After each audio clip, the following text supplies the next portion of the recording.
Mrs. Gandhi, how tense is the situation on your frontiers with Pakistan? It's very serious indeed. The two armies are confronting each other. And of course, shelling has been going on for quite some time, even before I left.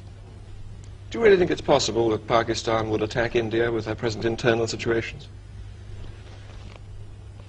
Well, when there is the sort of chaos which they obviously have, they may take desperate action and feel that an external enemy might unite some of the people there. What about you? Is there a situation in which you might attack Pakistan? Well, I hope not. India has always tried to be on the side of peace and negotiations and so on. But of course we can't endanger our security in any way. Do you frankly expect to see war with Pakistan soon? It does look to many people as if it's inevitable. I don't think one can really give an answer to a question of this kind.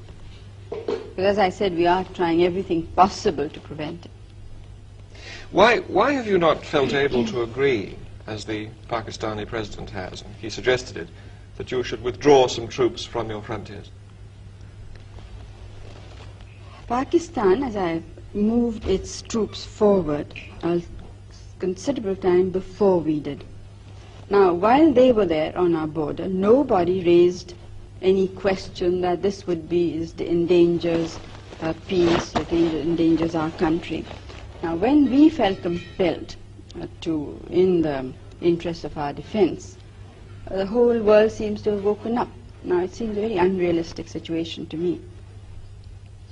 And as far as going back is concerned, our positions are much further back. I mean, we don't have a second line that is that could serve us should Pakistan decide to attack after all. So it would not be, I don't think I would be doing my duty to the country and to the people if we would agree. And one thing you must remember is that we have never attacked anybody, but we have been attacked 3 times. But do you support the Bangladesh guerrillas? Do you support a separate state in East Pakistan? You see, it's not a question of supporting or not. The question is what is likely to happen. I don't think we can shut our eyes to the situation in a neighboring state. I think, and I personally think that most of the world believes this, so they may not be willing to say it out openly, that Pakistan as it existed can never be the same again. But don't you think the situation on your frontiers might be less dangerous if you personally were to meet Yahya Khan, so that you understood each other's positions more clearly? Have you read some of Yahya Khan, the President's speeches and interviews? Yes. Well, and do you still think it would serve a useful purpose? Maybe you would understand each other's positions on the frontier better. You'd understand why your troops are stationed there. No, I understand it perfectly well. There's absolutely no doubt in my mind.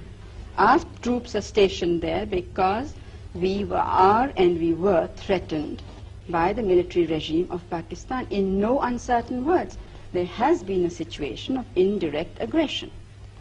And I don't think that you could point out to me any other head of government who in the present circumstances would have been so restrained, when the entire country is not restrained. It is great difficulty that we are holding the situation. And then what we get outside is to equate us with a government which has killed more than 1 million people, which has created conditions of barbarity which I don't think the world has very seldom seen.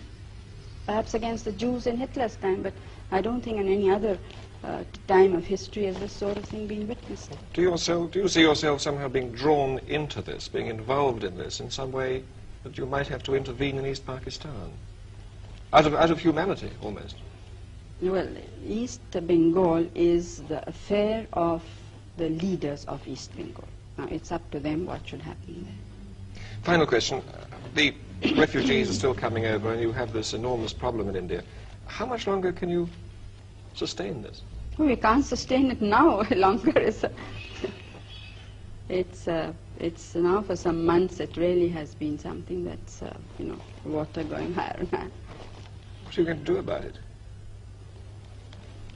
Something will have to be done.